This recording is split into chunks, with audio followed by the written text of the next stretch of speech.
Hey folks, welcome back. I got a little bit of a short one, a little bit different from what I typically do. Of course, I'm down here working on the chicken coop for the first time in probably like a week and a half because thanks to weather and work, if I have time to do it, it's always really crappy outside. Geese hear me talking, so now they gotta talk. That's awesome. Yeah, any day that I'm off, it seems like the weather is just terrible.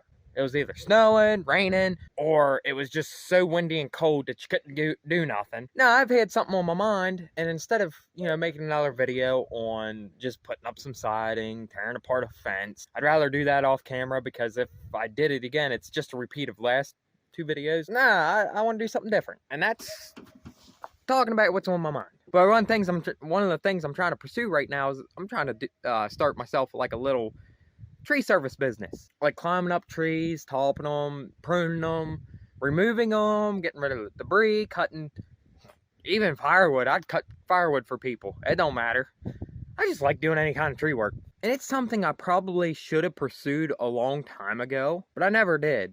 Partly because of the job I had before this one, the one that I lost. That's a whole nother story for a whole nother time. I did like that job. It was stressful, but I enjoyed the work.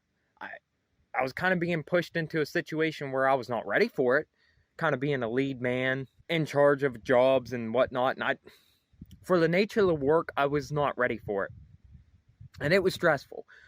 But I did enjoy it. However, medical emergency came along and I lost that job, unfortunately. And it's a shame because it was a really high-paying job.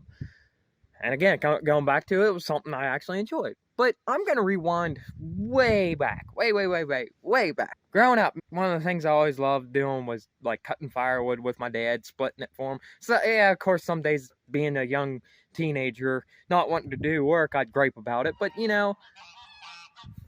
geese got to make more noise than me, apparently. Growing up, I would cut firewood with my dad and all that. And I enjoyed it, even though I would gripe about it, but that's because I was a teenager that didn't really want to work. But on another side of things, me and my one cousin, we always had it in our minds that once we grew up, we was going to have a sawmill together, we was going to do some logging together. That's what we wanted to do. He also wanted to be like his dad and go into the Marines. Now, when he went in, of course, he's a couple years younger than me now, but he did go in the Marines, and he loves it, which is awesome. In fact, I know last time I checked with him, he's already gone through some like special operations training and whatnot, which is really awesome. He's gonna make a career of it. He ain't coming out of the military to start a sawmill business or logging business until probably when he's 40. I can't wait that long. And it kind of worked out because we both went our ways in life. And working my last job, I was fairly successful and I was able to buy myself a house way before most people do. Buying a house when you're 21 is kind of an accomplishment on yourself, or on its own, especially if in my situation where I had my own apartment before I even graduated school, partly because my dad kicked me out, but I'm not mad at him for it. He had his reasons and I was being bullheaded, so love you, Dad. I doubt he'll ever. I don't know if he actually watches my videos or not. Going back to it, I find myself, I need work because financially I'm not terrible. I'm getting by. I don't want to be rich. I don't need to make a pile of money. I just want to be happy. And that's another reason why maybe I'm glad that I didn't keep going in the job that I had. I'm at the moment now where the extra work would help. Looking forward, my dream, and this is what the whole video is going to be about, building your own dreams. My dream, I would like to have a little cabin in the middle of nowhere, kind of clear some land out, have a little homestead, small farm, make a living off of that, just sell what you can off the farm, do some cutting, do some sawmilling, and make some money off of that, and just try to make an easy life. Don't have to be nothing too fabulous. I don't have to make a pile of money as long as I pay for groceries and pay for bills. That's all I need. Of course, with this house, obviously it was not working towards that dream, but I got a good deal on this house. And one thing that I am a firm believer of is working with what you have. I don't have much ground here. I have an acre. I got a large garden. Actually, this year I'm probably mainly going to do wheat, corn, and oats or whatnot to feed them guys. I don't really have enough room to raise cattle and have beef, so I got the geese. This ain't exactly a cabin, but it's home. I always need myself a little workshop. Found myself a little garage in this one. I can't even really call it little. 28 by 36. Well, maybe not the biggest either, but, it's kind of a nice little garage. I'm working with what I have.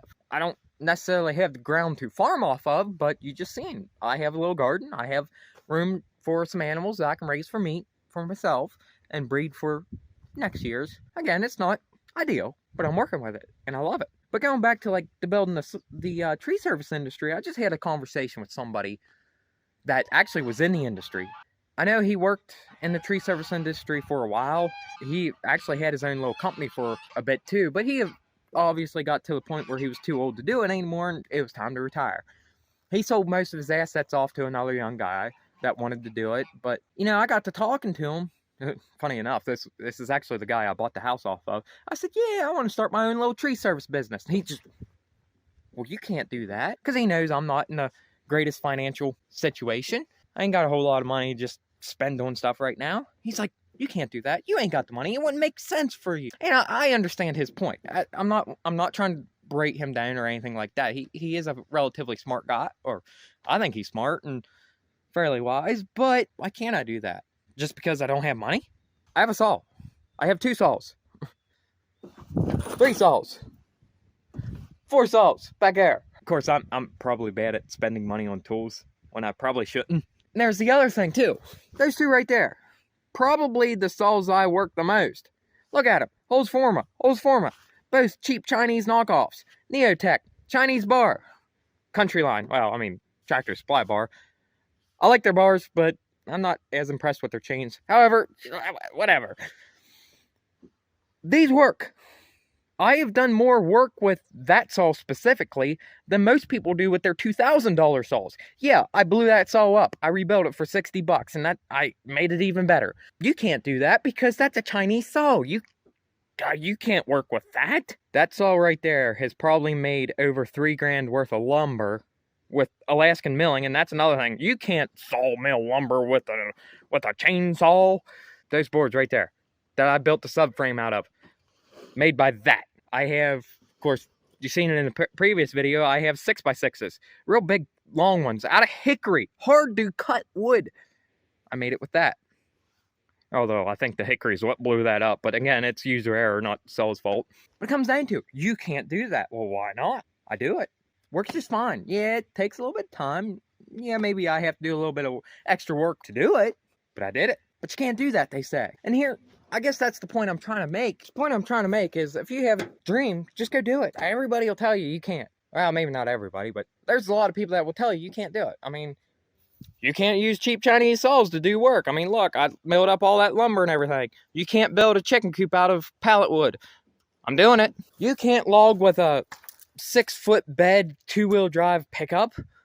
I wish I had pictures of it, because I had this thing like just stacked with larger logs, which eventually got cut up for firewood. But they say you can't do it. You can't do it. Why not? So whatever it is you're trying to achieve, just do it. If you have something small to start with, you have more than what other people have. Getting something started is more steps than most people are willing to take. And that sets you above and beyond. You don't have to have thousands of dollars to start a business. Simple chainsaw and a small truck. You'd be imagine how much money you can make with it. And the same thing, of course, that's my situation. I don't know what it is for you. Maybe it's you want to start a little restaurant, but you ain't got a place to do it. Or whatever it may be. But, you know, go to local events. Just set up a tent. You know, make what you want to make at that local event and sell it. Take that money and invest back in the business. I think the hardest part of like doing business stuff is separating personal expenses from theoretically business expenses, because even if you own a business, you're the only employee, it's very easy to take those funds from the business and use them for your own life, or vice versa, which is also not a good thing either. I mean, especially after the startup cost, because you might find your business needs something and it's easy to take your personal expenses and use on that, which some cases that may not be a bad thing, but you flip the roles again, take the business money, put it into your personal money, it can hurt yourself in the end. And like I said, I think that's one of the hardest things for people to understand when they start their own business, is separating the finance of your business from your own personal life. You got to make that cutoff. Like, this is business, this is my life. You can pay yourself like an employee. That's why most successful business owners probably, especially smaller business owners, probably make less money than their own employees when they actually do hire people, because you got to make that distinction. Nothing wrong with it as long as it's something you love. And there's another thing. I'm decent at welding. I like welding. Do I want to do it? No. I'll weld up my own simple stuff. And if the price is right, I'll do some welding for other people too. But it's not what I want to do. So why would I pursue that? Yeah, I can go work at a local company. I could go there and weld. I don't think I'd be happy. Is it worth it? I don't know. I'd make more money. That's for sure. But I wouldn't be happy. I'd rather be out here running those saws or building this. Of course, building that doesn't really necessarily make me money, but, running those saws can. May not make me a pile of money. That's all. I probably put $500 since I bought it. From purchase price to all the parts. That's all. I just got 220 some bucks. I haven't really used it a whole lot yet. I'm on its second tank of fuel. I'm trying to wear it in first before I actually start working it. The money I've made and saved between these two saws. Okay, so you figure $700 in between these two saws right here. Made over whatever it may be, $3 grand worth of lumber, all the firewood I cut for money, and one of the really cool payments I got was a wood stove. Not the greatest wood stove. It needs some work. I kind of need a little wood stove for the garage, and it's perfect for it. How much money was I just given right there? If you would put it in financial terms. I don't know. Most smaller wood stoves cost $500. Okay, it's a little damaged. It's got a couple cracks. Whatever. I got a welder. I can fix it. At worst, that was a $250 wood stove. 3 hours worth of work is what I did to be given that wood stove. How do we want to put it? Let's just go in the middle and say that wood stove can be probably sold for about $300. Divide that by 3 hours worth of work. That's $100 an hour I made, in theory, by being paid that. Of course, I didn't make that money. I got the wood stove. Eventually, I would have bought a little wood stove for the garage, and it would have cost me $300, $400, $500, whatever it may be. But I saved that money by doing that work. Okay, it cost me $10 in fuel between driving to the job and the fuel to run the chainsaw. That's nothing. Those are just my thoughts for today. Go build your dreams. That's the important part. I guess I'll go back to building mine. See y'all in the next one.